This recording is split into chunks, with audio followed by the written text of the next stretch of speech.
Good morning. This is the second lecture on convection heat transfer, and unfortunately yesterday we had a power problem here, so we could not get to the point where we had planned.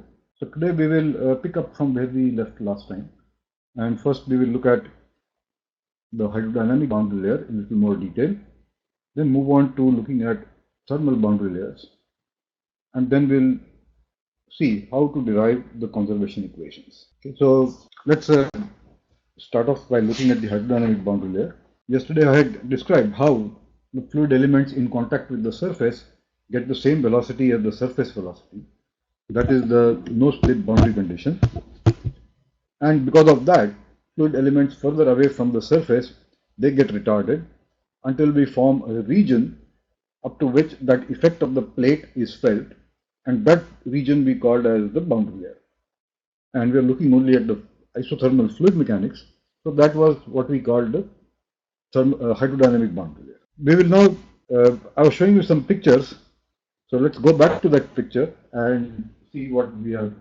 So this was the picture we were looking at, and I was explaining that this is a surface that is fixed over which water is flowing. We have created a very nice uniform flow, and this is a wire in which electrical pulse current is passed, which electrolyzes the water a bit, and these are the bubbles that are moving out. So what we see that after a certain time, what originated here has moved here, something that started here has come here, something that started here has come here, and outside there is very little effect. So it tells you that there is a port. This is the region of the fluid which actually we cannot see, but if we make it visible in this way, we are able to see that there is this region where the fluid has been affected and has been retarded in this case because of the fixed plate with which it is in contact. So that's the sort of a thickness of the boundary layer that we are looking at. And if it was a water flow like this, then this at about 2, 3, 4 meters per second, this boundary layer thickness will be order of 10, 20, 30 millimeters. It's fairly thick. If it were air going over this plate at say about 5 meters per second, then after a distance of like meter or 2 meters or even 4 meters, the thickness of the boundary layer will be a few millimeters, 3 millimeters or 5 millimeters. So that's the type of thickness that we are looking at. So this is the second picture I was showing where you have a plate on which water is flowing, and tells us that at the back of the plate there's a very small region here in this side, this small region, which tells you that this is where the boundary layer is, and it tells you that the boundary layer is very thin compared to the length of the plate. This is one of the assumptions that we work with in developing the theory of boundary layer. So before we move on back to what is the boundary layer, and we look at this picture, where what we have done is there is airflow taking place from left to right. In that air, there is a plate here which has got holes in it, and behind it there is a very thin wire on which we put a small amount of oil, given it an electric pulse, so it generated oil vapors which immediately condensed as they came off the wire, and all these are moving through and then going through this hole here, which is the size of this hole is this much, and then coming out on this side. So this part where there is a solid plate, there is no smoke coming out. So these streamlines is what we are seeing. They are nice and parallel. They are going through this, getting converged. They come out here. And then what we are seeing is that this has started becoming wiggly over here. This has become wiggly over here. So the flow has become somewhat disorganized in this place. And as it comes out further, you can see that this smoke that we see here, this is all dispersed very randomly, and we cannot say how it originated from here in the first place. So what we are seeing here is that these are very nicely well organized flows. They are moving in a straight line. There's a bit of randomness there, and here in this time shot, that photo we have taken, there are lots of smoke, something here, something there, and it is completely randomly mixed and dispersed. If you were to look at the video of this, all this will keep changing its orientation here and there, but essentially it will have the same features. So what we are seeing is this is a flow which was laminar, and this is a flow which is turbulent. And in a minute we will come back to see what happens because of this to the boundary layer. Here is another picture where we have gone far away.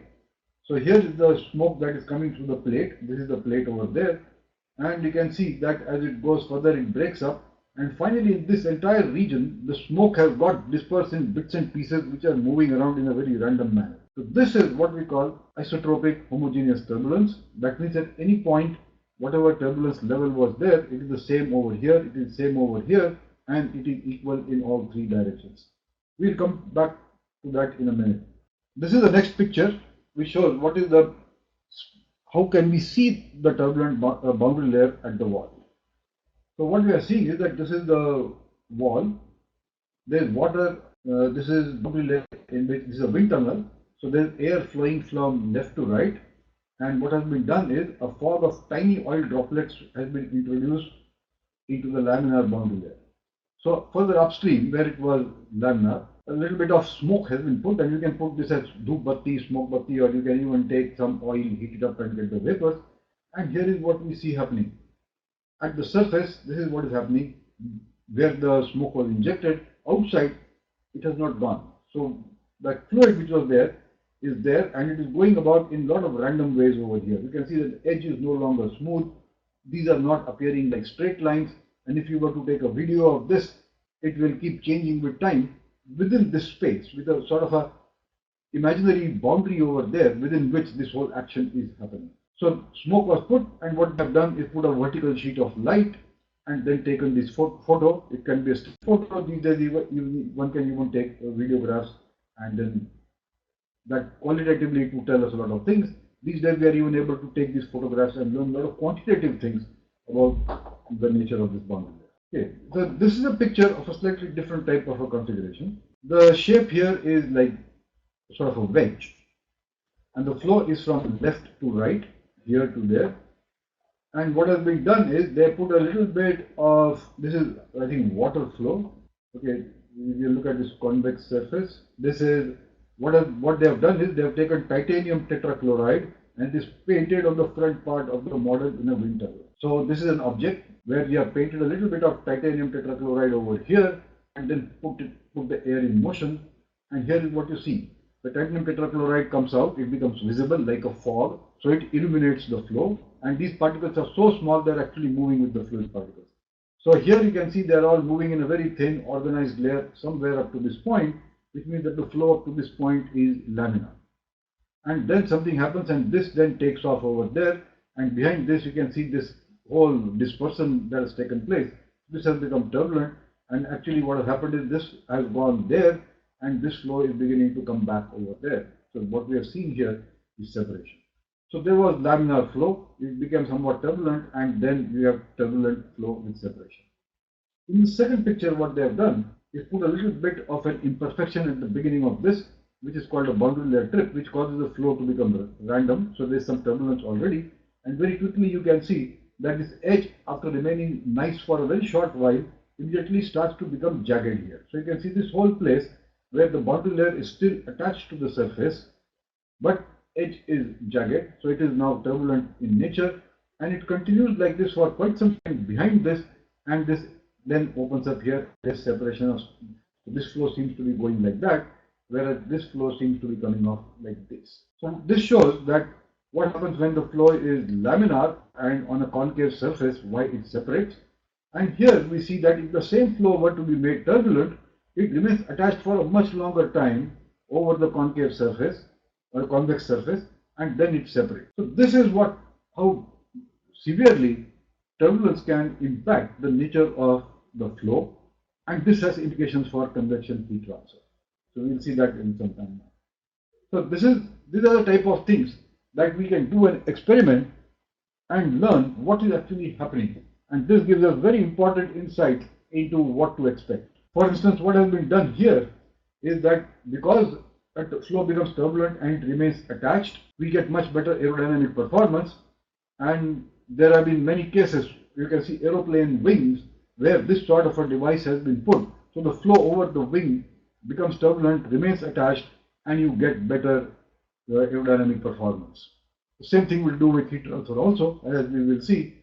This would mean that heat transfer is better for this surface than it were for this surface. So that's how the boundary layer itself, we can manage it, we can manipulate it, and get things the way we want it. So I have by pictures introduce to you what looks like a turbulent boundary layer. That is, in this case, it's a concave surface, doesn't matter.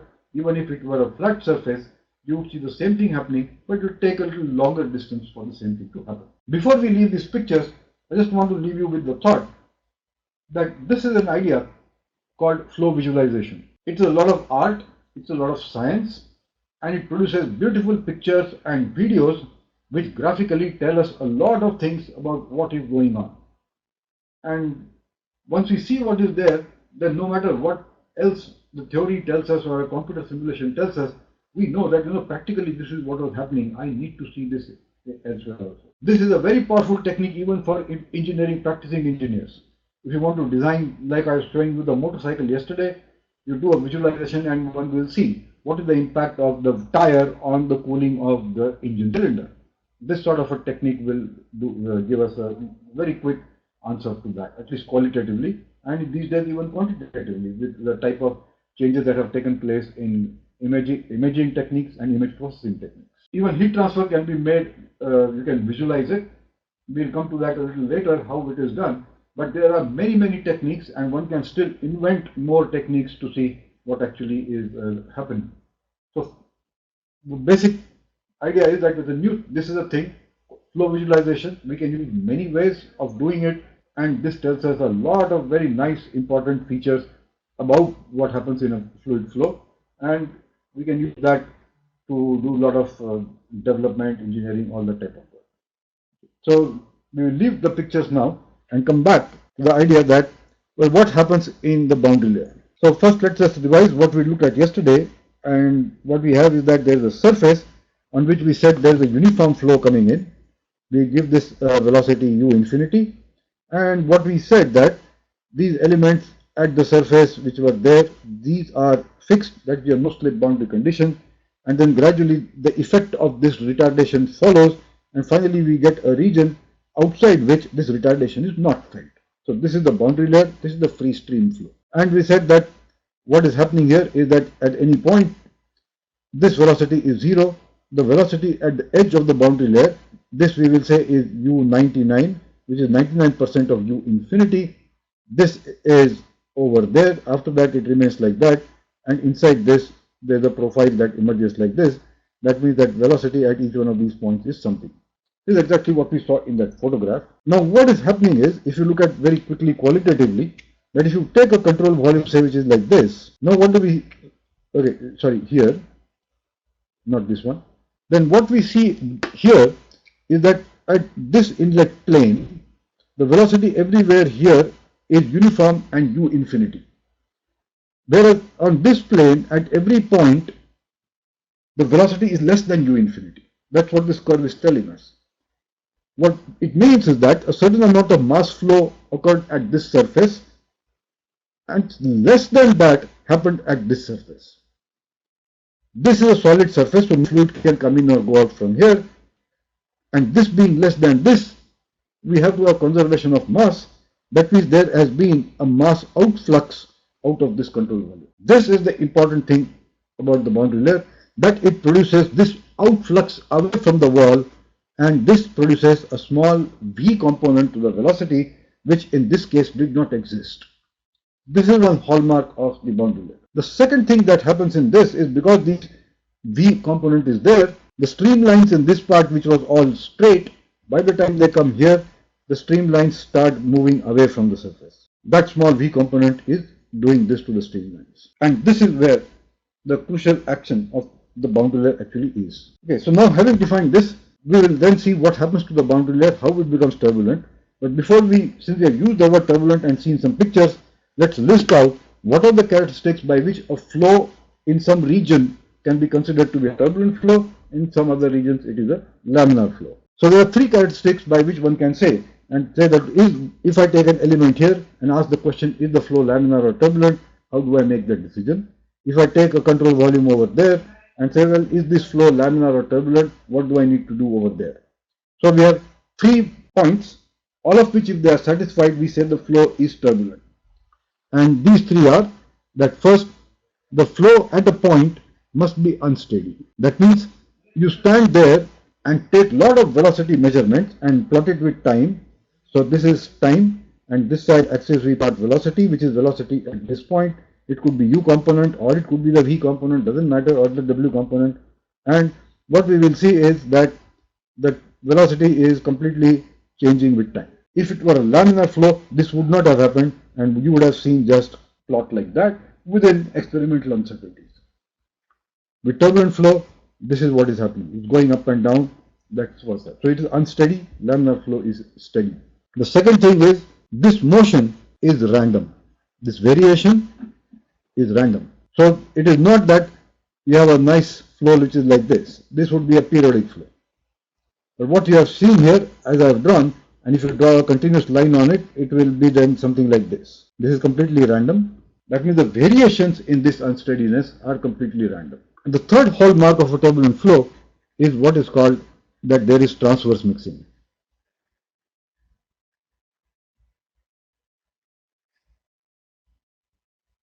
So in laminar flow, as we saw in those pictures, the flow was nice and smooth and going like this.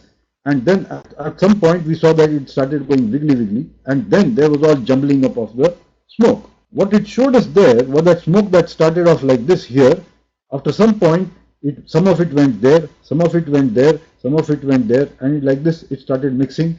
That means some of the smoke was moving this direction and this direction, which is normal to the mean flow direction. So the smoke was going up and down normal to this direction, mixing, and so there is mixing in directions normal to the mean flow direction, and that's why we call this as transverse mixing. So these are the three important conditions, all of which must be satisfied to decide whether a flow is laminar or turbulent. Now in the flows that I showed you, there was some region where these things were not happening. That means in some portion the flow was laminar, which in this case would be say over here or outside the boundary layer. The flow is laminar. It could be that part of the boundary layer could be laminar, and then now we will see that there will be some part of the boundary layer which will be turbulent. So let's see how we end up getting a turbulent boundary layer. And we are looking at the same thing, u infinity, ambient air velocity coming on it. Then it starts off as a laminar flow. The boundary layer keeps building up, and is doing so because the fluid at this point is experiencing shear stress by the wall. In a way, it is getting some pressure against it. After a while, the instability is set in, and then this starts to go randomly. Some portion is laminar, somewhere it is turbulent, and they keep interchanging their positions. So this portion where the streamlines were quite nice and straight like that, and all the other three characteristics that I just mentioned, this is the laminar flow. This is a point where somewhere there is laminar flow, somewhere there is turbulent flow. This is what is called the transition region. And then everything here is completely random, chaotic, and mixing. That means the flow there has become turbulent. The fact is that outside this boundary layer, the flow is still laminar. So when we say that the boundary layer is turbulent, it means that this portion, it could be partly could be laminar transition, and then there is a turbulent portion. So this is a very idealized case where first in the free stream there is no turbulence, and the plate is nice and smooth aligned with this. Then you have a laminar boundary layer growing, then this, then this. This is one possible condition. The second possible condition is that the free stream itself has turbulence.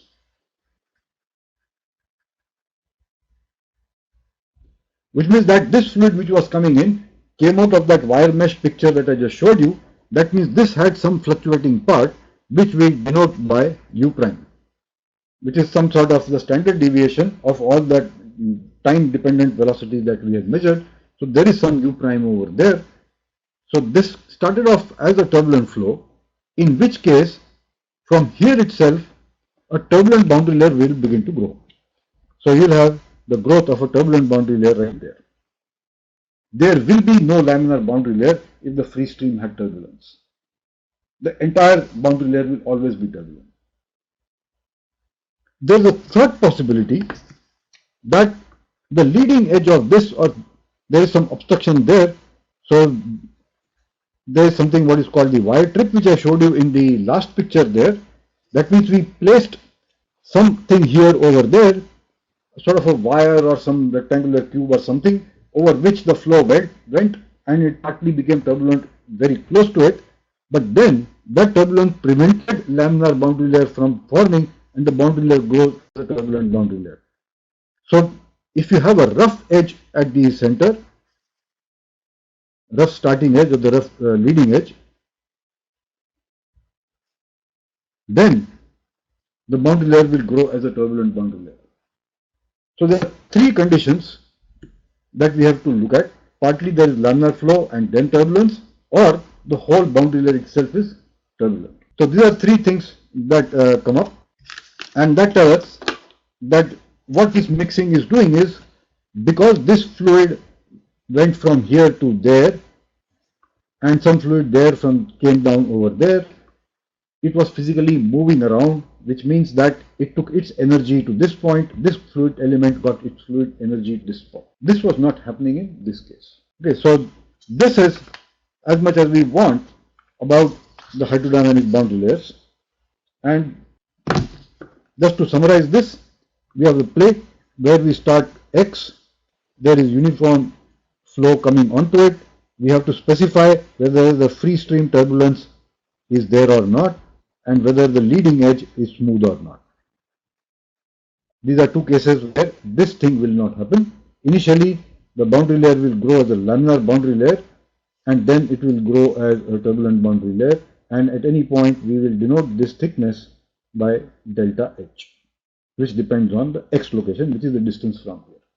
So delta H X is related to, and you can look up the book and you'll figure out that this and the skin friction, so will be the local wall shear stress that happened there, that tau W at any X, this depends on delta H X, and finally we will see that this depends on RE of the X location from there. Okay, so this is telling us what is the local value of this. So these are the local values, and we can integrate this delta Hx dx from 0 to some length and say for this entire plate what is the drag force. This integral will give us that answer. Okay, so that's the important parts of the hydrodynamic boundary layer. Okay, now let's go to the thermal boundary layer. And what we are doing now is that we are taking this boundary layer and saying that this surface is either heated or cooled.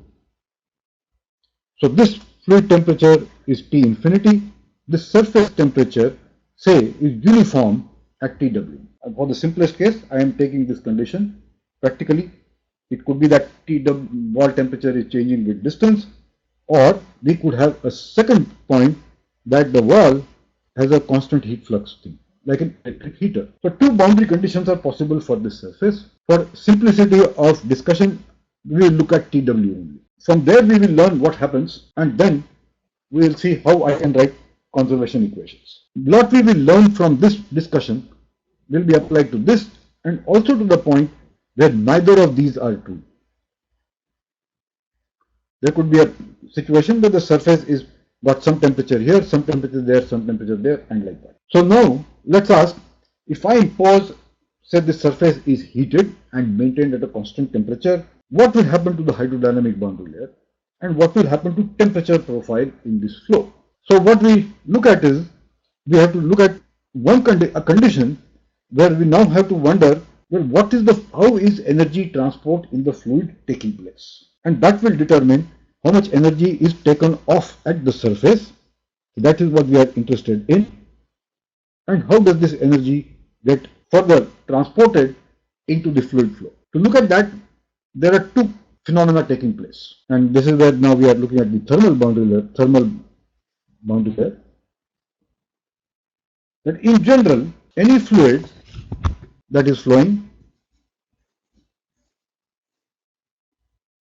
if there is a temperature difference across this, that means the temperature here, here, there, or there, they are all different, then what we will see is two things. First, that's the case of an observer who is moving with the flow, which means that we made a control volume, and we say that I am the observer, I am sitting on this control volume and moving with this fluid. So what we will see is that there is some temperature here, there is some temperature over there, and the fluid will appear to be stationary if it were uniform flow. But what we will see is, because this temperature is different from this temperature, we will see conduction taking place into this element. If there is a temperature difference which is from here to there also, we will see that conduction also taking place in this element.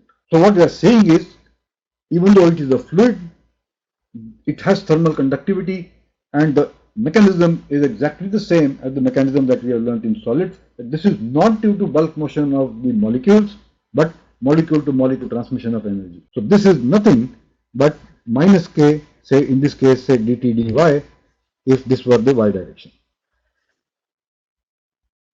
And k is thermal conductivity of the fluid. This will always happen. So that is one of the things we have to think of. It is not just the case, which I mentioned earlier yesterday, that if the fluid were completely stationary, the only way that energy transport will take place through the fluid is by conduction. That is true. Now we are saying that even if the fluid is in motion and you have an element that is moving with the fluid, even then there will be energy transport across the fluid element by conduction. The second mechanism that takes place is that this fluid has certain energy in there, and from thermodynamics we know that this is what we would call its internal energy. And as this fluid moves, say from here to there, and say energy, the temperature here was different, it transported this much energy from there to there. So at this point, if I had a control volume, I would see this energy coming in. So this is a process by which there is physical transport of energy due to a flow. This idea had come in when you looked at thermodynamics in a control volume.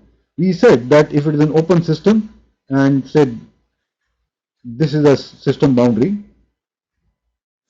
then what went in carried with it m dot into its specific enthalpy.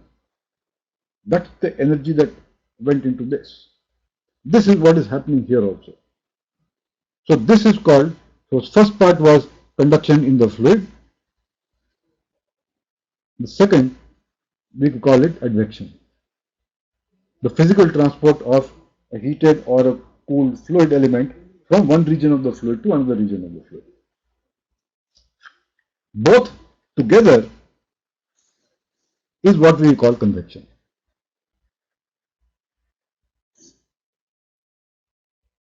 So in all the heat transfer phenomena that we are looking at for convection, this is happening. And the thing is, we then ask how is the relative importance of these two. And the thing is that if the thermal conductivity of the material is one thing, the second is ability of the fluid to let energy flow through it. So like we had momentum diffusivity in a fluid quantified by nu, kinematic viscosity, meter square per second, we define the energy diffusivity in a fluid by alpha, which is K by rho Cp. And if you do the calculation, this is also meter square per second. So what it is telling us is that in some sense it tells you that at any given point, K into dt by dx or some temperature gradient will tell you the rate at which conduction takes place, and rho Cp tells us the rate at which it will keep energy with it, in some sense just absorb the energy. So if you heat it, it could either absorb or it could conduct, and these two mechanisms are coming together, and we define this as thermal diffusivity. Qualitatively, K seems to play a much bigger role. Specific heat of fluids, yes, if it is gases, it's very low. If it is liquids, it can vary quite a bit. But to understand this effect, we will look at K. We define then a second thing, that the ratio of these two, mu by alpha, this is defined as PR, which is the Prandtl number. So this is named after a famous German researcher, first put together this idea. And it tells us what is the relative importance of momentum diffusivity and thermal diffusivity. What is the ratio of these two? What it tells us is, if Prandtl number is of the order of 1, that means when I say order of 1, it could be 0.7, which is the case for air. It could be maybe 1.5 in some cases for some, say, water at certain temperature. It could even be of the order of maybe 4, or it could be order of 0.4. All of these, we are saying that the momentum diffusivity in that fluid will be comparable to thermal diffusivity in that fluid. So the boundary layer reflected the rate, the trend of momentum diffusivity in the fluid. So if we made that picture now differently, that this is the plate, and first we said the momentum diffusivity caused the boundary layer to go like that, laminar, turbulent only, doesn't matter. And then we said, now I have heated this plate, kept it at TW, and what is the rate at which the energy will diffuse through this? In this case, it tells us that the two are comparable. So what will happen if this was, say, greater than T infinity, and this is TW here, then this element which was stuck to the wall, its temperature will be T wall. The no-slip boundary condition is applicable to heat transfer. This element had the same velocity as the surface. It also has the same temperature as the surface. Far away, as I go up here, this fluid will be at T infinity. Remember, the flow is taking place from left to right. And this is U infinity. So what we are going to see here is that the next element there, which is of course moving relative to this, got some energy with it and also got some conduction energy from there. And so its temperature is going to be slightly greater than, yes, at TW is infinity. This will be slightly less than this because the fluid is colder. The next element, which would have traveled from there with a larger velocity, will get some conduction. Its temperature will rise to a smaller amount. So as we come out, we'll finally reach a point where this element here, which is at the edge of the boundary layer here, or maybe slightly away there, or slightly inside there, its temperature will become T infinity. So if you plot the temperature change in this vertical direction, this will have the wall temperature, and I'm qualitatively denoting it by arrow in this direction, but temperature is not a vector. So it is purely an indication of the magnitude. Do not take it as a direction. This T infinity was less, so we will put this over there. And so we have these points, this will be the locus of points of different elements whose temperature will increase as you come towards the plate. So here there is a flat region, and then we are seeing this thing. And like we defined in the hydrodynamic boundary layer, we now say the same thing here, that where TW minus T infinity is 99% of the difference, that will be the edge of what we will now call as the thermal boundary layer. So this is what we can say is somewhere there, edge of the thermal boundary layer, and we do the same thing at every different location here. Maybe we could get a set of points which are like that, and we can join these and say that, look, this is the edge of the thermal boundary layer. But because we have said Prandtl number is not exactly equal to 1 and real fluids will have this sort of a range, these points could be over there, or they could be just slightly maybe above these points, and you could end up seeing a boundary layer which is something like this. So what we are saying is that if this was the hydrodynamic boundary layer, for Prandtl number of the order of 1, the boundary layer will be, the thermal boundary layer will be in a region which is very close to, but not exactly the same as the hydrodynamic boundary layer. So this was delta H, which was going here, and delta T could be in this band. So that is the first thing, and in the notes that I've given up, that's the reason I put bands over there. Because we are saying that exactly getting Prandtl number equal to 1 is practically impossible in any real fluid. Some class of fluids will be like this. Fortunately for us, this is the case of fluids like air, in some cases water, and many gases. So heat transfer, wherever it is involving gases, a Prandtl number of the order of 1 is a good approximation, and this is the analysis that will go, and it tells us that thermal diffusivity being comparable to momentum diffusivity, the thickness of the thermal boundary layer will follow very closely the thickness of the hydrodynamic boundary layer, which tells us that if I can understand the solution of the hydrodynamic boundary layer, very quickly I can adopt it for the thermal part of the problem. Life becomes quite easy. That's the nice thing about this. So this is one condition. The second condition is when Prandtl number is very much greater than 1. What it means? Alpha is we'll go first to Prandtl number very much less than 1, then we'll come to greater than 1, which means thermal diffusivity is very much greater than momentum diffusivity. That means you enforce a temperature difference, the effect will go very quickly. It will not wait for the fluid mechanics to take over. So what it is telling us is that if this is the hydrodynamic boundary layer as it will grow,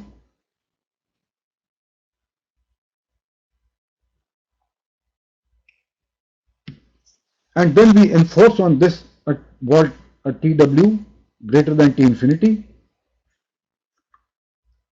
then because it's an extremely good conductor and very good diffusivity for energy, energy will diffuse faster away from the surface than momentum did.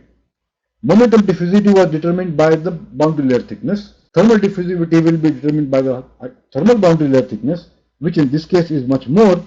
So what we will end up seeing is that the thermal boundary layer will develop much bigger at the same location than the hydrodynamic boundary layer. So this means that the flow itself is very weakly affecting the transport of energy. Conduction is so good, it just quickly goes off all over there.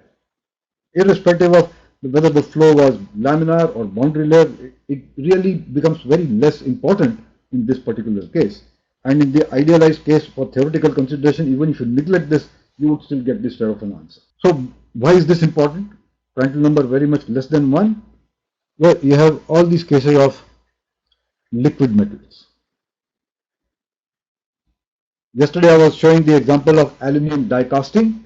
When you put liquid aluminium into a mold and say, well, how does it flow, where does it cool, how does it solidify?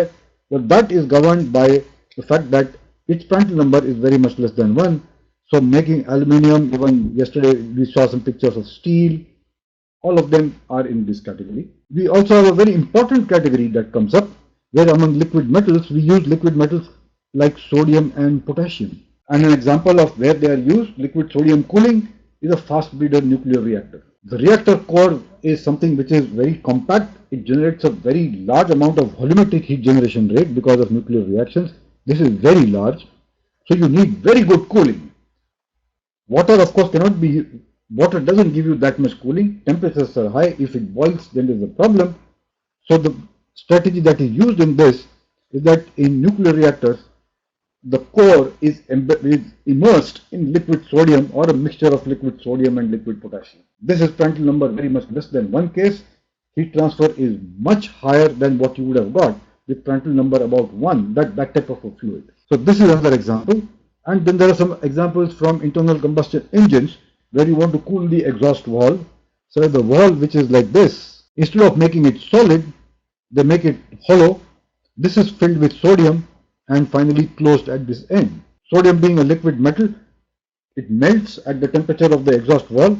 It conducts heat away very rapidly and keeps the valve body temperature within safe limits, increasing the life of the valve and the performance of the engine. Okay, so these are some of the examples that I'm giving from manufacturing, energy, and energy conversion like engines, where we use liquid metals, and in those cases, we have Prandtl number very much less than 1 for our analysis. Now we come to the third case, where Prandtl number is very much greater than 1, which means that mu over alpha is very much greater than 1, mu is very much greater than alpha. So if the hydrodynamic boundary layer went in a particular way,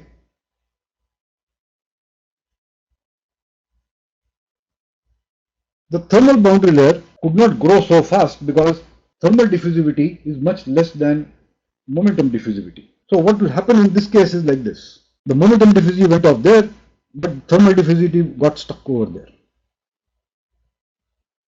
And so you have a thermal boundary layer which is completely embedded in the hydrodynamic boundary layer. And so only a portion of the hydrodynamic boundary layer which is close to the wall affects the way the thermal boundary layer develops. So this is a case of very viscous fluids, and we have to worry about them because there are just enough number of applications where this actually happens. A good example, say lubricating oil cooling. Whether we are designing say a cooler for oil cooler for say an internal combustion engine or a steam turbine or a gas turbine which has got oil flowing through the general bearing, the heat transfer in that will be determined by this condition. Then if you want to have another example of very viscous fuel is all types of fuel oils. We get crude oil and it is very thick and you want to heat it up, make it less viscous so that you can then burn it. You need to heat it. The design of that heat exchanger would require to know heat transfer rates to the oil. For that, you have to go back and learn what happens when Prandtl number is very much greater than 1. So here are some examples. Even you can look at, say, cooking oils. They would also fall in the same range. There are lots of these examples where we have to go back to the analysis that because Prandtl number is very much greater than 1, the rate at which the hydrodynamic boundary layer grows is not so important and completely limited in some sense by the growth of the thermal boundary layer. Okay, so these are the three cases we have looked at, and all three cases we have seen there are a lot of engineering applications where we would like to use this. We now move on and say, well, if this was the case, what happens at the wall? And for that, what we will do is, we say that this was the wall on which we had imposed a temperature difference, a different type temperature TW, and the incoming flow at T infinity. And we'll look at now the temperature gradient normal to the wall and see what we can learn from that. Okay, so to quickly revise, what did we learn about the velocity profile? As we went up along this line at different points and plotted the u component of velocity, we got a plot like that.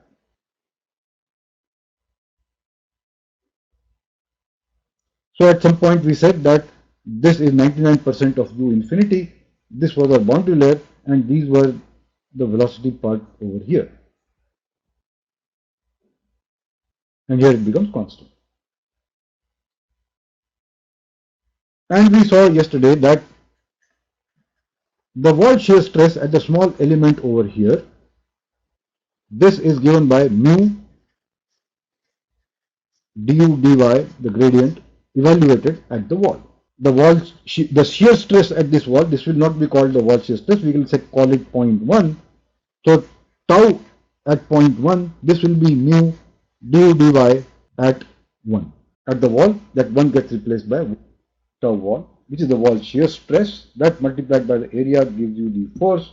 Normalize it on a characteristic force, which is half rho u infinity square, and we get the non-dimensional skin friction. So if our object was to find out the force acting on the plate or vice versa, this is what we needed to calculate. I argued yesterday that to get this you need du by dy. That means I need to know the curve, and to get the curve I need to solve the whole flow field. So that's the reason for ultimately saying that I need all the conservation equations, and I will solve those. Now let's look at what happens to the temperature profile. And in convection, we are worried about energy transfer to a surface and a fluid, or the other way around. So let's take this point now. We take a little surface over there and say, well, if I go normal to this surface, how does the temperature change? And I'll first take the case when TW is greater than T infinity. So we say that at the wall, no slip condition means that the temperature has to be equal to the wall temperature, and far away it has to be equal to the free stream temperature T infinity. And in between, it will form a curve and will come back, something like that. And just to show figuratively, if we put an arrow there, remember the arrow does not denote direction, it's only the magnitude that we are looking at. This is all T infinity. At the wall, this arrow is TW, and the temperature keeps decreasing as we go further away. And now we want to ask, what is the heat transfer rate in this little element, which is Q dot double prime at the wall. Heat transfer rate per unit area, the heat flux, called the wall heat flux at the wall. And what we recognize here is that what we learned just now, that in any moving fluid also there is conduction taking place. In this case, there is a temperature gradient that has developed at the wall. Since the fluid element is in contact with the wall and stationary, this will be minus K of the fluid into dt dy, the wall temperature gradient multiplied by the thermal conductivity of the fluid. So I need to know this curve in order to evaluate the gradient at the wall, which could be, say, a line like that, which will come from this entire curve. And the gradient of this gradient is what is this part of the equation multiplied by the thermal conductivity, and this tells you what is the heat transfer rate per unit area on this wall at this point. Now what will happen here? If you take a point over here, say let's take say the leading edge over there, and say well now what is going to happen here? So we'll draw that velocity profile in the direction normal to the surface here. At the wall, this temperature is the same. So this is about say this much. The thermal boundary layer thickness over here was this much. We know that this thermal boundary layer will keep growing off in a curve like that. So if at the beginning the thermal boundary layer thickness will be something like that, just like the hydrodynamic boundary layer was. And here the temperature is T infinity. So here you'll get all these points over here, normal to the surface. Here it is this much, and now you will get a curve which is like that. And you do exactly the same thing what we did here is to calculate dt dy over here, and that will tell us the heat transfer rate per unit area at this element. So this was element number 1, this is element number 2.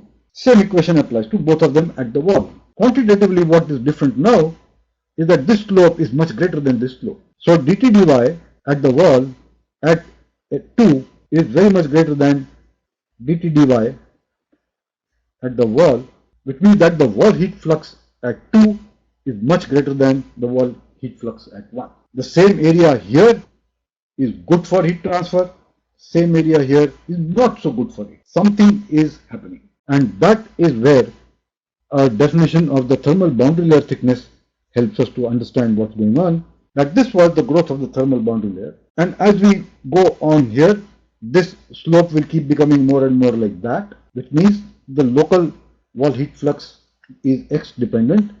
Q dot W depends on x. So this goes inversely as x. I'm not saying x here, but as x increases, this keeps going down. So it's sort of an inverse relationship. And why is this happening? It's because the boundary layer is behaving in this particular way. But very qualitatively, if you just look at this problem and say, look, I have a hot surface and outside that is air, and I have a blanket of this much, which is the warm fluid, which has experienced this. Here I have a blanket of this thick warm fluid. In both cases, I have the same imposed temperature difference, Tw minus T infinity. But in this case, the thermal boundary layer thickness is delta H2. In this case, it is delta H1. And so you can say that the same temperature gradient is now applied over a much longer distance. So qualitatively, the gradients will be smaller, whereas here the gradients will be larger. Which means that if you come closer and closer to the front leading edge of the plate, heat transfer coefficient will become higher and higher, and theoretically at the tip it will be infinity. But that's something we don't worry about. But qualitatively what we have to worry about, and it is nice to know that the thinner the thermal boundary layer, greater the heat transfer rate at the wall. And this has huge significance. Okay, and then we can now extend it and say, well, how does the thickness of the thermal boundary layer vary? And the answer is, well, it depends on the Prandtl number. So if we take that first case, a Prandtl number of the order of 1, where the thermal boundary layer is somewhat similar in magnitude and trend to the hydrodynamic boundary layer, then we know that as you go down this side, the wall heat flux will keep going down, and because of that, and that's entirely dependent because the thermal boundary layer is following what the hydrodynamic boundary layer does. So this is one important thing that we have now come across from here. We'll extend that to develop an important parameter that we will talk about. So what we do is we got this wall heat flux, and we say that I will say that Q dot double prime at the wall, this is equal to minus Kf dt dy at wall, and then I will express it in terms of a known temperature difference, which is like Newton's law of cooling. Okay, so this will say that Newton's law of cooling tells me that this should be Tw minus T infinity. It is proportional to that, and the constant that we put in is h, which applies either at 1 or at 2. So if you are only looking at 1, then we will call that Q dot W1 is equal to Q dot, this is at 1, h at 1. Or rather, so this h is what we define as the local heat transfer coefficient.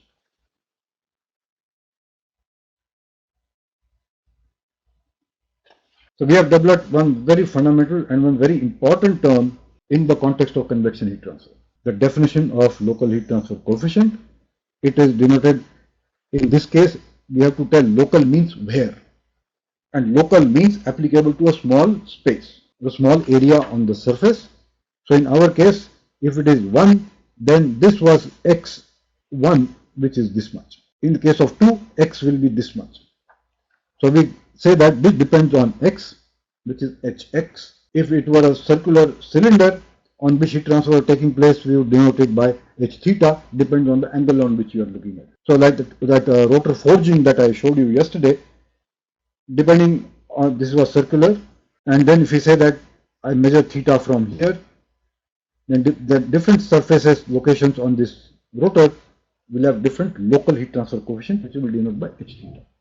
So this is hx, and this is what we call the local heat transfer coefficient. So in this case, it will be hx is equal to minus kf dt dy at x wall at x divided by Tw minus T infinity. And we know now very quickly by looking at it that as x increases, hx, and what type of a relation we get in that, we will come back to it in a few minutes. So this is one thing we have defined. We now define a second thing and said, look, yes, if I know the local heat transfer coefficient at every point on the wall, it is good for me in some applications, like the rotor cooling I mentioned.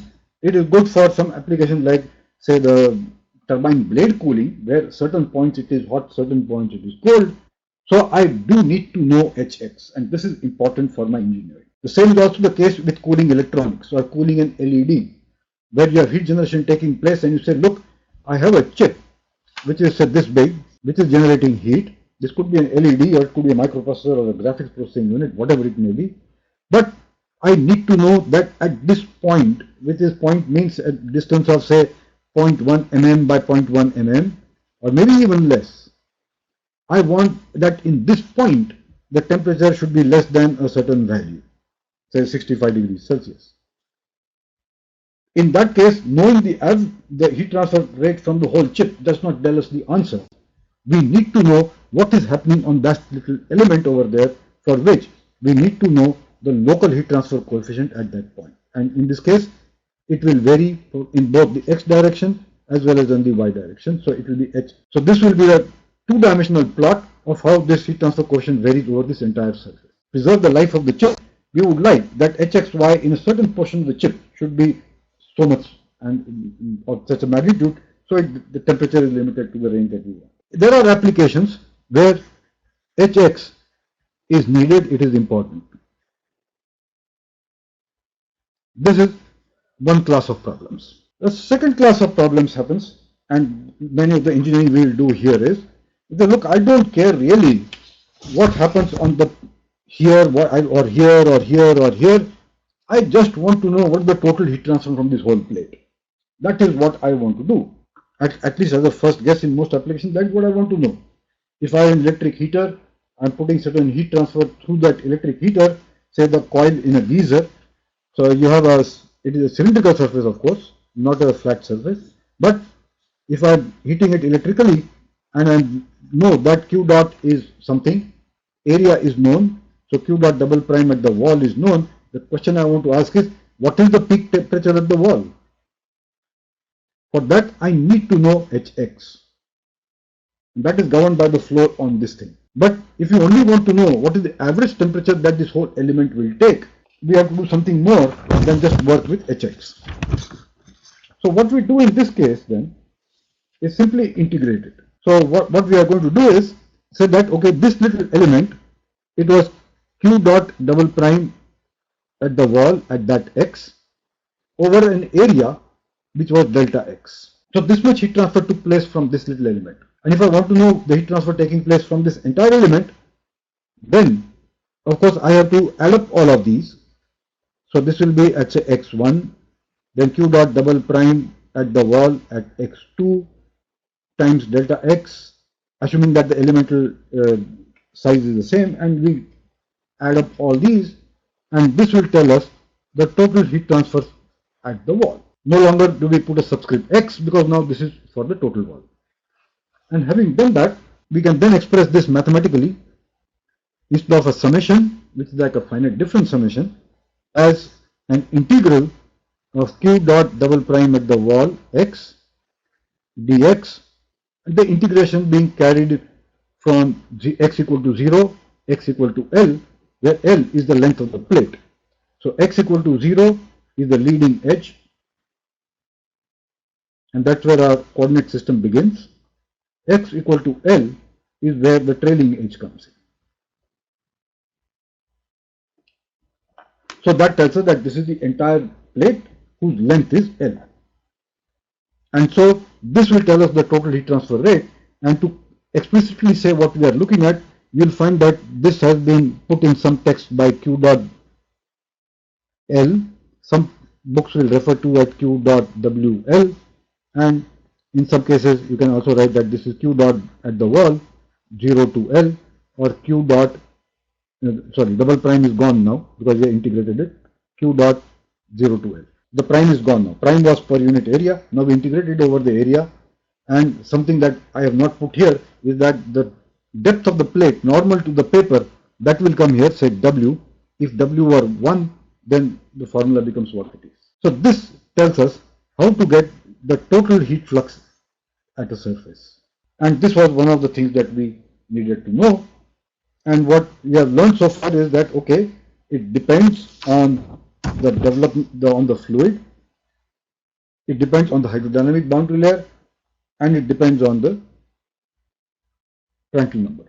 So there are so many things that have come into this picture. But at least we now know qualitatively how the problem of heat transfer is going to be solved. So we have now a working relation, but what we still don't have is how do we get HX? That we still don't have.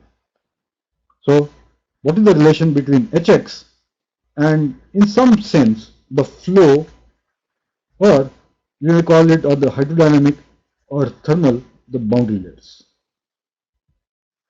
What is that relation? To do that, we'll do a non-dimensionalization so that the solution can be applicable to much larger situations. And we say, look, Hx I know, but I want to make it non-dimensional. So I want to determine a characteristic heat transfer rate in this. So units of Hx is watts per meter square per Kelvin. You can see that formula that we had here. It doesn't matter. This is the formula that tells us Kf watts per meter Kelvin, delta T by delta Y, Kelvin per meter, and temperature difference is in Kelvin. So that's what we have, that the units of H are watts per meter square per Kelvin. Okay, so that's what we got. Now we want to non-dimensionalize it on something. And we say, well, what possibilities do I have? And we have two options. One is we try to normalize it with something which tells us about conductivity in this. And for that, we have a parameter. We can say this is K by L. K was watts per meter, L is per meter. It has the same units as this, and it tells us that K, or rather, if you have put Kf, conductivity of the fluid, then this is some indicator of conduction in the fluid. H is the convection in the fluid. It qualitatively tells us that, and we develop the first of the non-dimensional numbers called the Nusselt number.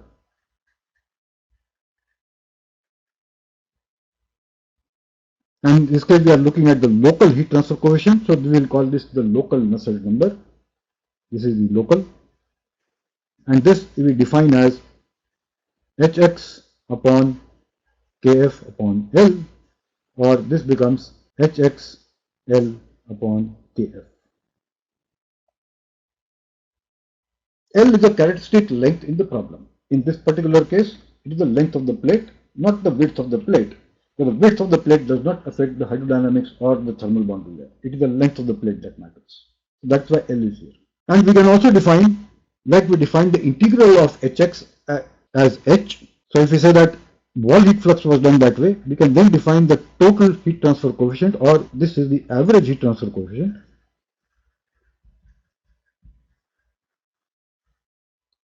This we say is Q dot at the wall divided by Tw minus T infinity. And this is nothing but integral of hx dx from 0 to L.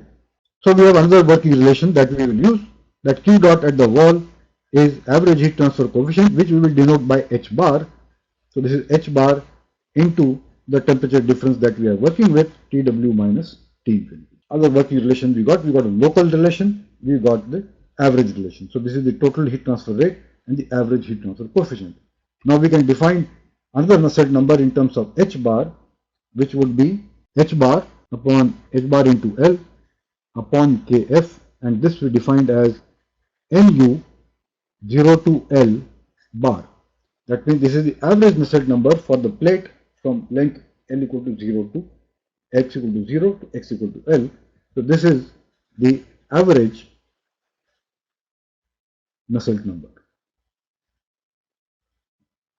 A second way of normalizing the heat transfer coefficient is on another characteristic thing, which is rho C U infinity, some sort of a heat flux. So let's say if the units match, kg per meter cube, C is kilojoules per kg per Kelvin, U infinity meters per second. So you do all of that, and instead of joules, say that joules per second gives you watts, and you have meter square, and 1 Kelvin is left there. So the units match. So this thing is some sort of a heat flux. It's the same thing, units as h bar. So we can define another non-dimensional number where we say if it was local, we can still write hx divided by rho Cp U infinity, and this is defined as the local STX, which is the local Stanton number.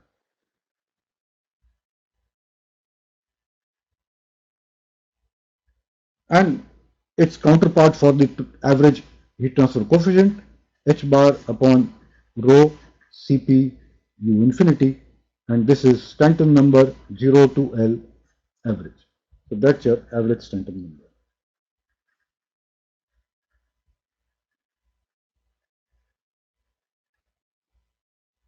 So all these names, Stanton number, Stanton, Prandtl, Reynolds, they're all names of very famous researchers, maybe about 100 years back, maybe 80, 90 years back.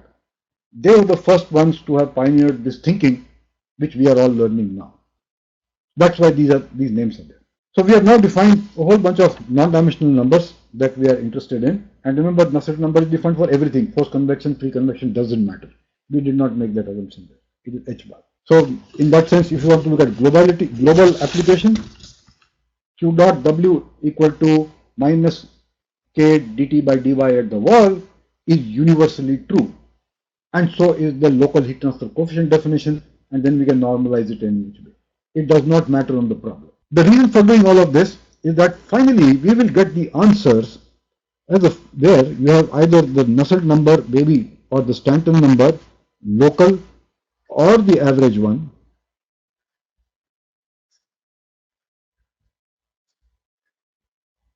These as a function of the Reynolds number of the problem on a characteristic length L and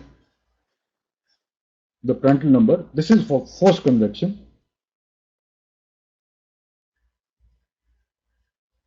and for natural convection this will be a function of another number times Prandtl number, or instead of this we have yet another number. We will come to that later on. This is called the Grashof number, and this is the Rayleigh number. So this is the type of expression we are going to get by solving the full thermal-hydraulic problem that we were looking at, and these are available to us as a function which will, for example, in some cases it could be that average Nusselt number is some constant multiplied by Reynolds number to some power multiplied by Prandtl number to some other power. This is what we will get as what we will call the correlations. And embedded in this answer is h bar. That is what we were looking for. And its connection to Reynolds number and Prandtl number tells us that this came about from a solution of the boundary layer problem.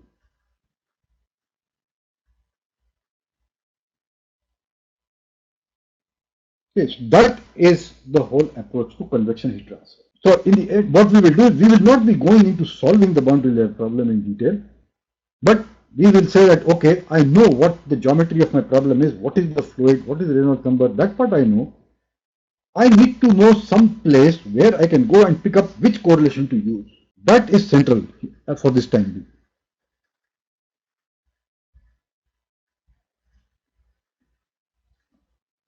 And there are many correlations. They are geometry dependent, fluid dependent, and there are different correlations for the same situation from different researchers. So they continue to be developed for many years and they're still being developed for many applications. So we need to understand what is the approach to take to pick up that correlation. Then RE depends on velocity of the fluid and the length. Hopefully we know that. Prandtl number depends only on the fluid. Prandtl number is the property of the fluid only. We know which correlation to use, so these constants are known. We can calculate Nusselt number, which is we know is h bar L upon K, and from this calculation we can get h bar, and from h bar we can then get that relation that Q dot is equal to h bar upon some sort of a temperature difference. The problem is solved. That is what we are going to be doing. So we'll come back to correlations when we look at individual geometrical configurations. That we will do tomorrow. But we'll spend the remaining time today trying to understand this thing of what is meant by solution of the boundary layer problem. What this means is that, like we have been making all these sketches, so this one, and you could even add the wall heat flux to it. It is heated wall or a cooled wall, doesn't matter. What we have argued now is that to know velocity and temperature gradients normal to the surface, we need an answer, and that answer is U, V, and W, P, and T calculated at every point in the flow, or in the fluid, you can call it, fluid flow. This is what we are looking for.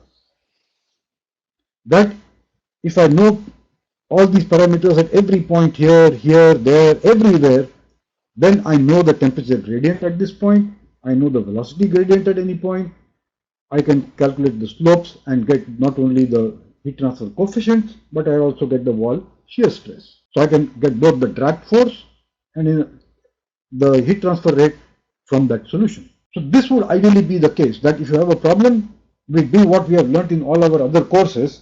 Let's say, well, here is a problem, what are the equations, let's solve the equations and get the answer. In convection heat transfer, we are not going to solve these equations right now. We are only going to learn how a solution came, and we learn to use the solution in an intelligent way. That is what the objective is. But let's spend some time understanding how do I get this solution. And for that, what we need to do is that for that whole domain, we have to solve the conservation equations.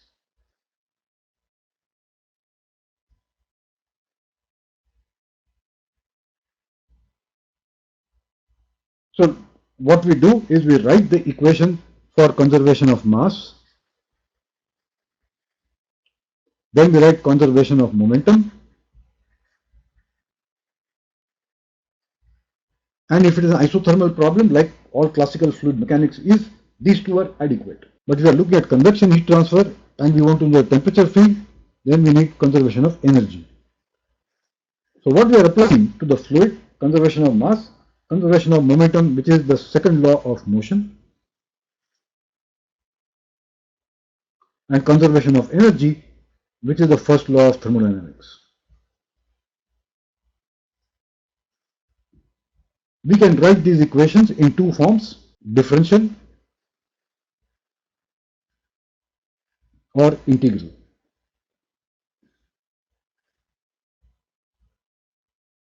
Then we say what is happening at the boundary of the domain. So we first need to define, of course, the geometry.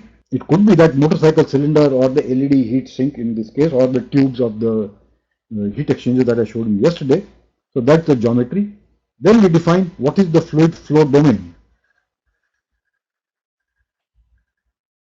At the boundaries of this domain, which is basically you are saying where is the control volume, at the boundary, which is the edge of these, what is the condition which is the BC. Subject to these boundary conditions, we solve these equations and we get the answer we were looking for. And from that answer, we do further processing and get HX and CFX and all the other things. The picture that I've showed you, the flows are very, very complex. Getting an exact answer is very, very difficult. Turbulent flows in particular are unsteady, at least time to time. On the average, you can get a particular answer. So the solution is extremely difficult, in many cases not possible, but then we should know what are the equations that we have to solve. And the reason for that is that we got to learn some basics which will always be good for us. The first thing is, we know what is it that governs phenomena. What is the laws of physics that are applicable here? The correlations are not laws of physics or laws of any nature. They are only a way of expressing the answer to the problem that we are looking at. The second thing we would know is that when we write the equation, we will know what different terms represent. What do they mean in a physical sense? Mathematics is only a way of expressing what the physics is. And we will get some examples of that in a few minutes. And now, one of the reasons why we need to learn this is that the world has changed, and we now need to do is solve the equations. And if you are going to do a computational solution, which almost everybody does these days, to do that, it is not just that we put some numbers into a computer and it gives us numbers. We need to understand, what are the equations which are there, what are the boundary conditions on that we are putting. These equations, we discretize them. From discretizing them, they become a bunch of matrices. So what you learned in maths in linear algebra, that is now very important. This is what you feed to a computer, and it does a bunch of matrix operations, and you get the solution, which is at discrete points or discrete locations in the domain. So that is where this discretization had come in. So if you want to do computational fluid dynamics type of a work or computational heat transfer type of a work, you have to be absolutely clear what are the equations that I have to solve, what is my geometry, what is my domain, how do I discretize it, and how good is my answer. Anything that is off with any of these could give you an answer which could be actually quite wrong. And this is the reason we need to go back and learn, well, how do I figure out by looking at the conservation equations whether the answer I have got is reasonable, and if accuracy is within plus minus 5%, or maybe it is even completely wrong. It's clearly possible. So these are the reasons that learning the equations and how they are formulated is fundamental to doing things like what we will do today. And the example that we gave yesterday, say the heat sink of the LED, we don't have the analytical solution. You could do experiments and get correlations and use them, that is fine. The other option is we do a CFD or a CHT on that and get the answer. Both approaches are fine, doing experiments and getting correlations, or doing this thing and getting either the solution only or developing correlations from CFD. Both are okay. So now we will spend some time to get the conservation equations, but before we do that, a little bit why we have spent so much time on the flat plate boundary layer. As I mentioned yesterday, this is one of the simplest things to study. It gives us very good insights into what is happening. Practically, it's very, very difficult to find something which is actually like that. The idea is like this, that let's take some practical instances and say start with the flow inside the tube, which is the or flow inside the duct. Say air conditioning duct is there, or a tube like the ones I showed yesterday on the heat exchangers. And so, well, what is the relevance of the flat plate boundary layer to this problem? The thing is like this, that if the flow inside the tube were like that, it's nice and nicely coming in. And we assume that at this point everywhere the velocity is uniform. Locally, for a very small portion of the tube, say there, and this is curvature, but we assume that to be a flat surface, say curvature is small, the boundary layer here will grow in the same way that the flat plate boundary layer grows. The effects of the fact that the central line fluid velocity is accelerating has to be taken into care, but qualitatively we begin to know that locally the wall does what the flat plate boundary layer did. So we get exactly the same physical insights into this, that at the entrance of the tube, local heat transfer coefficients are very high. Very nice thing to know. So that is the application here.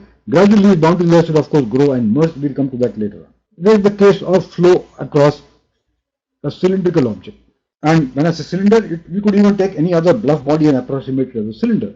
For instance, if you want to say what is the heat transfer to a person standing in the wind, you say, well, the first approximation, I will assume to be a cylinder of a certain diameter, and let's do the calculation. But as this flow comes here,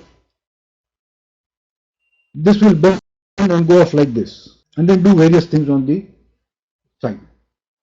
But if you come all the way here and say, look, I will only look at this small portion over here, treat it as an almost like a flat surface over which this flow is going like this, then what happens?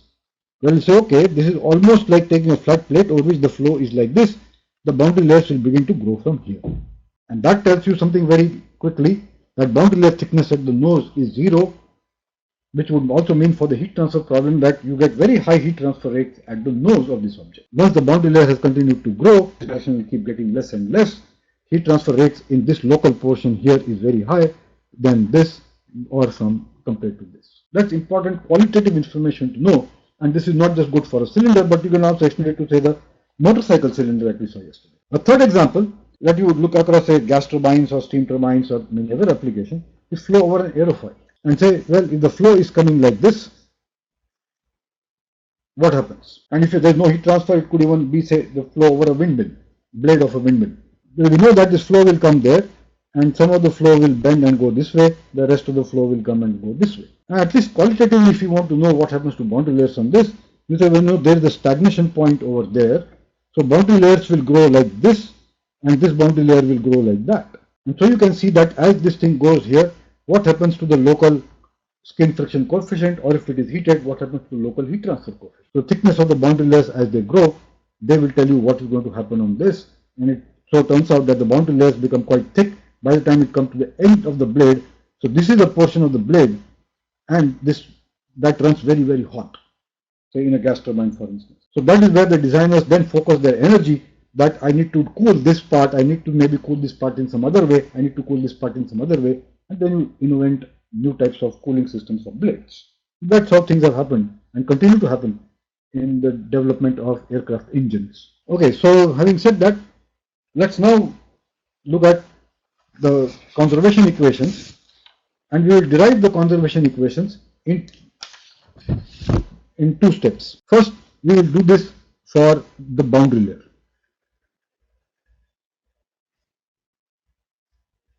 Which is a boundary layer is a special case of a general flow, and then we will generalize it and write the equations for any flow.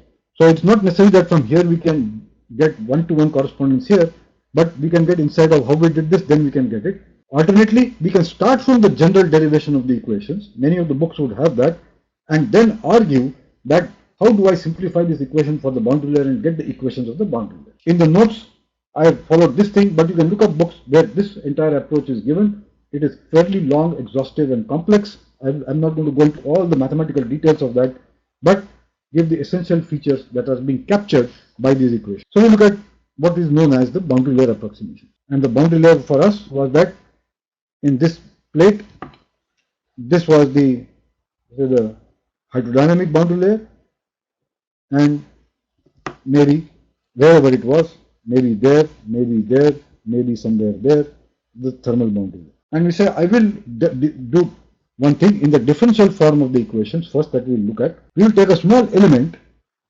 say there, and say how do I get the conservation of mass for this, conservation of momentum for this, and conservation of energy for this. And this form of the equation will be valid only for the boundary layer. This is where we actually want the action to take place. Outside this, there are no gradients of anything. velocity is not changing with distance or space, temperature is not changing with space. So in the free stream, all these gradients become zero. The conservation equations very simply will become 0 equal to 0. So there are three important things that we will look at, and these are listed here now. First, inside this boundary layer, this component of velocity, which is the u component, is much greater than the v component that I showed earlier. That because of the drag force, some fluid is moving away from the surface. So it is having a very small vertical component, which is the v component at every point, and this is the u component. So at any point, the v component is small, the u component is big. And so in the boundary layer equations, we will write that u is very much greater than v. And so if there is u multiplied by something comes in the equation and v multiplied by the same thing comes in the equation, then we'll say, oh, I can neglect that v into something, but u into something is much bigger. That's assumption number one. The second assumption has to do with gradients in this boundary layer. And as we have seen all the pictures that I have drawn, the gradients normal to the plate, whether it was the u velocity gradient or the v velocity gradient, they were very big. That is where the big change was happening. So the dominant velocity gradient is du by dy, which is the rate of change of velocity, u velocity component in normal to the plate, and this we say is very much greater than u component change in the x direction, v gradient in the x direction, and v gradient in the y direction. In the most general case, you can even put the del w by del x and del w by del y, third component. So what we are saying is in the boundary layer, the u velocity component normal to the plate is the dominant gradient in the boundary. And the thermal counterpart of that is here, that dt by dy, these temperatures are changing much more rapidly normal to the plate than they change parallel to the plate. So dt dy is much greater than dt dx or dt w for that matter, dt dz. So this enables us to neglect certain terms in the development of the equations, which they will anyway appear in the most general form of the equations. So if from general to boundary layer equations, we apply these approximations, you get the boundary layer equations. So let's now look at the three conservation equations, beginning with conservation of mass. And for that, we have our elemental control volume. And we say its dimensions are delta x is this way, and vertically this is delta y. And depth normal to this is unity. And now we say, what are the mass inflows and outflows in this? Pretty much the same way we did in thermodynamics, but there we did for a big system. Here we are doing for an element. Interestingly, when we are talking of element and we derive the equations, we get analytical equations. But in numerical simulations, we come back to this point by defining fluid elements all over again. And this time we take the flexibility to decide what should be delta x and what should be delta y. Okay, so here we say that there is a mass flux taking place this way, which is gx. Gx is nothing but rho into u, x direction mass flux, and this multiplied by the area on which it takes place is the rate at which mass is entering this. So gx is m dot double prime, mass flow rate per unit area. This multiplied by the area on which it is flowing is delta y into unity. The depth of this is 1. And we say that at the other end, what comes out is gx plus delta gx upon delta x, which is the gradient of the mass flux multiplied by the distance over which it is taking place multiplied by the area over which it acts. That is the mass outflux from this element. We can write a similar term for mass influx in this direction, which would be gy into delta x into, and then we can add a similar term over there. And I'm not going to write that one, it will be just like this one. And then we apply the conservation of mass, that rate of mass outflows exiting minus rate of mass inflows plus rate of change of mass of the control volume is rate of creation of mass, which is 0. We are going to consider all problems which are steady state. Transient heat transfer nevertheless is very, very important, much too complicated, so in a beginning course we will not look at transients. So if you are talking of the life of a steam turbine or life of an aircraft engine, it is dependent on the transients that it gets and not the steady state that it functions. We will not worry about it at this point. We will say we are working in steady state, so all these terms become 0. And when you do that and you apply these things over into this, simplify it, solve it, then you will get this equation du by dx plus dV by dy is equal to 0, which is the mass conservation equation, or in the most general form, del dot V equal to 0, which probably you came across in fluid mechanics. So this is all exactly coming from fluid mechanics or thermodynamics, whichever way you look at it. So that's our first equation.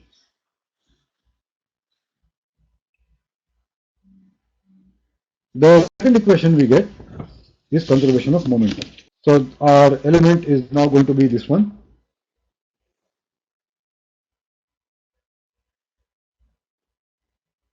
And we identify all momentum inflows and outflows, which will be associated with mass inflows and outflows, all forces acting on this. Okay, so what we have is, we had this mass influx over there. So this is going to have a momentum influx coming in over here. And this is Gx times U is the momentum that this mass flux carries into delta y in 1. At the other surface, it's the gradient of this that will change.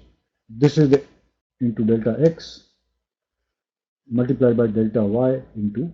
Okay, I'll come back to questions in a few minutes. Let's just finish this part. This is one momentum influx, one momentum outflux. Remember that what we talked of in the boundary layer, that there is a small v component because of the drag, which means that with the v component there is a mass flux in the upward direction, which we got as gy. So this we will represent by this, which is gy into u, whichever is its momentum that it was carrying, multiplied by delta x into 1, which is this going in. What we are writing is x momentum, not the y momentum. Gy into v will be the y momentum. Gy into u is the u momentum, x momentum carried by the upward flow of the fluid. So this is coming in there, and there will be a similar term on the other side. Like we written here, we can write another term over here. So that is all the momentum influx and outflux in this control volume. What are the other forces acting on it? Here we will say that there is body force acting on it. Body force per unit volume in the x direction, Fx triple prime. So this could be like buoyancy, it could be electromagnetic force, any other force. That's one thing. Then we say there is shear stress acting on this element, which will be given by tau yx acting on this surface, which is tau yx into delta y into 1, and a similar counterpart acting on the top side. And we can also add to this the pressure acting on this. So this side will be P multiplied by delta y into 1, Px, or you can just call it P, and this side will be P plus some gradient acting on delta y into 1. So we accounted for momentum influx outflux, that will be half of the second law of motion, rate of change of momentum.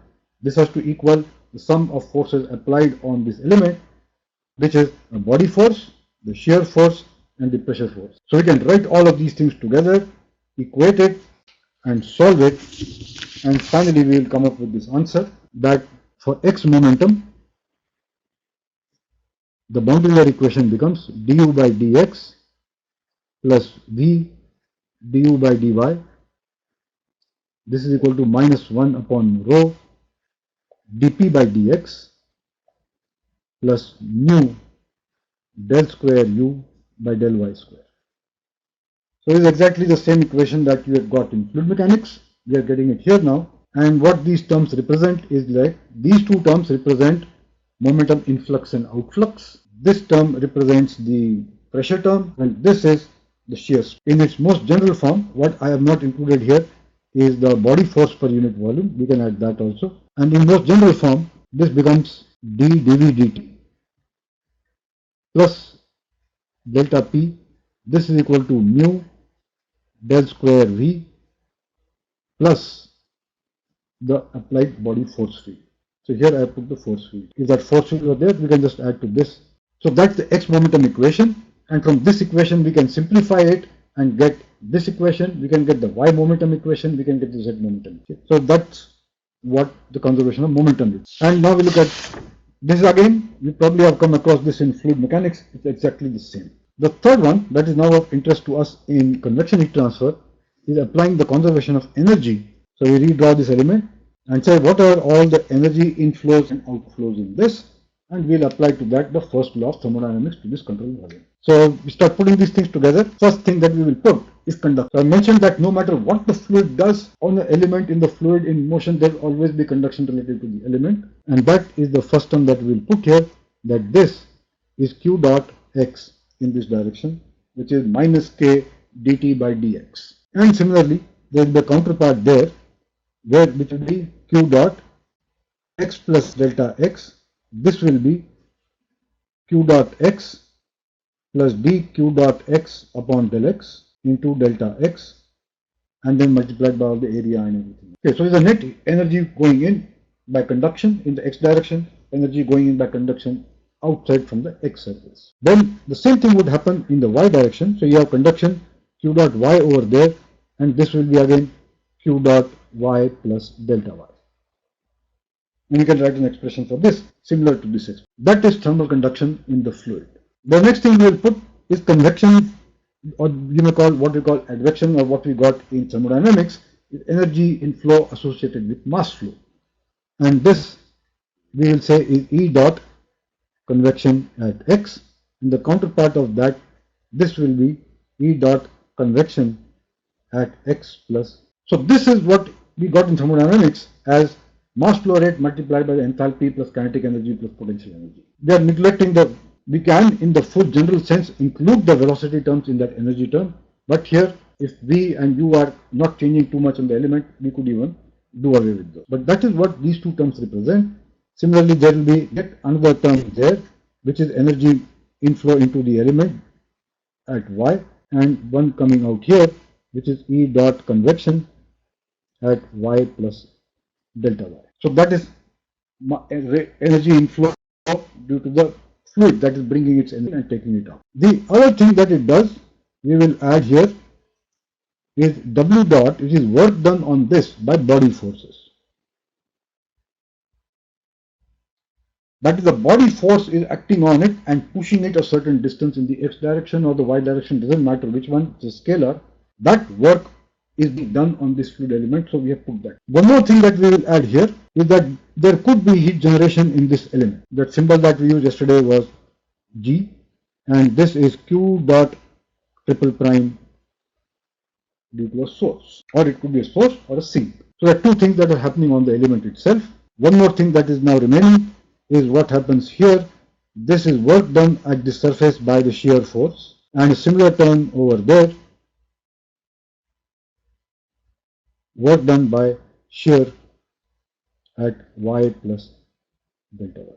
Why is this term coming? It's because the fluid element next to it, it is shearing past each other. There's a relative velocity between the two, so there is work being done, which is the shear force multiplied by that velocity. In some cases, you will say that's too small, doesn't really matter. But then that's exactly the reason why we say that if we stir a liquid by a stirrer, why does its temperature increase? It's simply because we put the fluid in motion, we are shearing it at the surface and shearing it at every point in the flow. That shear is work done on the fluid, which comes into the energy equation, and finally it manifests itself as a temperature change. So this shear work is important. In some cases it may not be very important, for example say in air, but in very viscous fluids this is very important. You shear it, the chances are your fluid temperature will very soon rise. So now we do all of this and apply the first law of thermodynamics and then simplify it, and this is what we get. U dt dx plus V dt dy, these two terms, they represent energy convection. That is the energy that went in due to q dot x plus dx. And this is equal to alpha times del square T by del y square. The conduction part, these were the convection terms, conduction coming here, plus PR upon Cp into du by dy square. This is due to shear related viscous dissipation. If this is negligible, then the equation that we get is over here, and that becomes our equation for the boundary layer. And in its most general form, I have written this equation over here in tensor notation. You can open it up and get the full equation from there. But this is only one equation. So we got all the equations there. And one thing that you can now see is we look at this equation, so this equation, the x momentum equation. Okay, if pressure and force terms are negligible, body force terms are not there, then these two equations have almost the same form. U du dx, u gets replaced by t, even here it gets replaced by t, and nu gets replaced by nu. So get very, very similar equations if certain terms are not there. And that's the nice thing to know, that even though we have to solve these equations subject to certain boundary conditions, life can become easy, at least in some cases, by looking at these. Okay, one last thing, then we will stop here, which is that these were equations for a particular fluid in terms of explicitly getting the properties of that. We will do one little step that will make these equations non-dimensional. For that, what we do is the actual parameters x, y, u, v, t, p, this we will divide by a parameter which is constant and unique for that problem. So for distance normalization, take some characteristic length L. For velocity, some characteristic velocity, say u infinity in that plate case. And for temperature, we'll take the temperature difference divided by a characteristic temperature difference in the flow, Tw minus T infinity. And so we define non-dimensional x as x upon L. Similarly, non-dimensional y we can add. Non-dimensional u defined this way. Non-dimensional v can also be defined the same way, will be v by capital U. And T is non-dimensionalized on this way. We go back to those equations, make these substitutions, and redo it, and here is what will come. The conservation of mass equation becomes du star by dx star plus dv star by dy star equal to 0. You guys say, well, nothing changed. Instead of everywhere you just added a star. It is nice. It makes life easy. The x momentum equation, u star du by du star by dx star. Here again the same thing happened. Everywhere u and v and x and y got replaced by u star, v star, x star like that. On the right side, something else has happened. This part is del square u star by del y square, but the constant that is appearing before it now is in terms of Reynolds number, which is a non-dimensional number. That means you specify REL, the answer of the equation is unique for any fluid. That's happened here. And for the energy equation, everything was very similar. But T got replaced by T star. So the left side looks very similar to what we had a few minutes back. On the right side, we got something else coming in there. The constant appearing there is the product of Prandtl number and Reynolds number. I've ignored body forces. If body forces were there, later on we will see how this constant comes. But this tells us that the solution of this equation is unique for given PR and RE. So that's the reason why in the end we said that the answer was coming out, Nusselt number was the function of these two parameters. And that's one of the things that this non-dimensionalization of the equations tells us. It is much easier to solve these as a non-dimensional solution and apply it to many, many problems. So that's how we get all these equations. The boundary conditions that we would apply for solving this, I'll very quickly state that if this is a plate, then you have the boundary conditions that far away, here everything is u infinity, far away u infinity at very long distances of y. This is at x is this, at y equal to 0, u is equal to 0, v is equal to 0, no slip boundary conditions for the fluid, and the domain that we take is going to be something big here and take the back part also. We can take half of the problem and solve it for this whole domain subject to these boundary conditions, and you also say what happens to the pressure. So these are our boundary conditions. We know what equations to solve. You solve all of that, and the answer is at every point what is u, v, t, and p. That's your answer. And further process this answer, and we get our value for h, hx, h bar, and then we express everything as Nusselt number as a function of RE and PR, which is what we use. So that's the long story of how CFD CHD works, and this is how we generate correlations these days. As I mentioned, we can also generate these correlations directly from a series of experiments. So we'll stop here And from tomorrow we'll look at forced convection cases and what type of correlations come and why what they mean and which ones to use. Okay, so we'll take questions now. Okay, what is the importance of Grashof number? Kindly explain by some practical examples. Okay, the question is, what is the importance of Grashof number and practical example? Very quickly I'll just state it, but the lecture on Monday we will come to Grashof number in much more detail. Okay, so you can wait till that. Grashof number is basically, if you look at the formula that is written for Grashof number, is G beta delta T into some length parameter cube upon nu square. So there are two ways of looking at it. In some ways, this is some sort of the equivalent of a Reynolds number for natural convection, because their velocity is introduced by delta T. So depending on delta T, you get a velocity, and with that velocity, we can make a Reynolds number in that case. In terms of forces, in the denominator, you can see this is viscous force, which is coming in the denominator. In the numerator, it's a product of two forces, inertia and buoyancy force.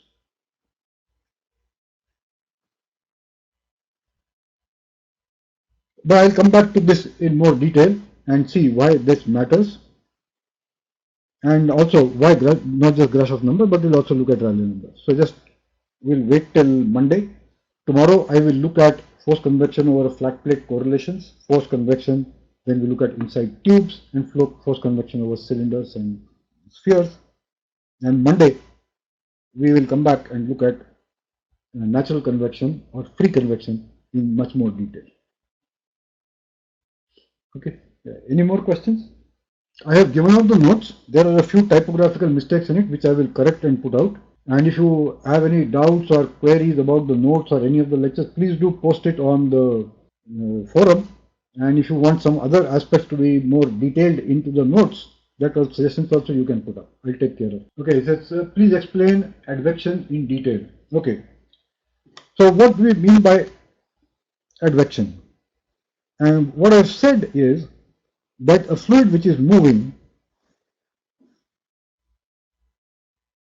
if I take an element over there and I'm moving with the element, we will see that the relative, that because of temperature difference here and here, there is conduction into this, there is conduction in this, and in each phase there is conduction. So we will only see conduction. What is, if you forget this part for the time being and say, well, I have an element over there, it has got a certain temperature, and there are temperature differences in the flow. If this element were to move from here to here, it will have carried its energy from here to here, which was its mass into its enthalpy.